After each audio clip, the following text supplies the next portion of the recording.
আমি ভাই ভাঙা মন জোড়া লাগাই, এক কথায় তামুক বেশি। তামুক তো ক্ষতিকর, এ সেবন করিলে ক্যান্সার হয়, এ খাইলে মানুষ অল্প দিনে মরে যায়। তা আপনার কাছ থেকে কেনে কারা? না কিনে কতি যাবি, ও লাইন তো আগেই করে থুইছি। কি লাইন কি লাইন? তামুক বেচার আবার কি লাইন? কয়টা মেয়ে আছে, ওরা আমার লাইনে আছে, ওরা আমার ব্যবসা শেয়ারেও আছে।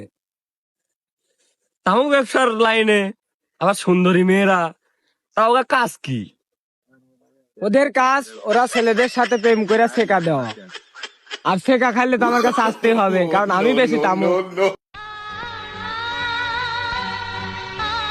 বাপুরে, একই ব্যবসায়িক ব্রেন, মানে সুন্দরী মেয়েদের হায়ার করে এনেছে এরা।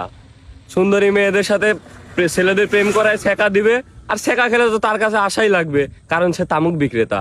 ব্যবসার জন্য আপনি এত বড় পলিসি অবলম্বন করেছেন? ওই বুদ্ধি না করে চললে কি এই যুগে চলা যায়?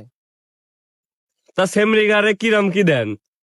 ওরা যেরকম কাস্টমার পাঠাবে, কাস্টমারের উপর ওরা বেনিফিট পাবে। এ আমি কি শুনলাম? তাহলে এও একটা ব্যবসার পলিসি।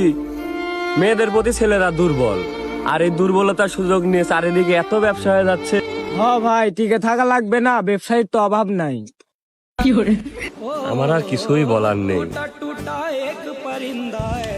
সমস্যা নেই ভাই, শেখা না খাইলেও আমার কাছে আইসেন, এক গুটি দিবনি। সুপ্রিয় দর্শক মন্ডলী, তাহলে এই যদি হয় অবস্থা, কে নিবে এর ব্যবস্থা? চিটার বাটপার চোরের নেই শেষ, এই নেই আমাদের সোনার বাংলাদেশ।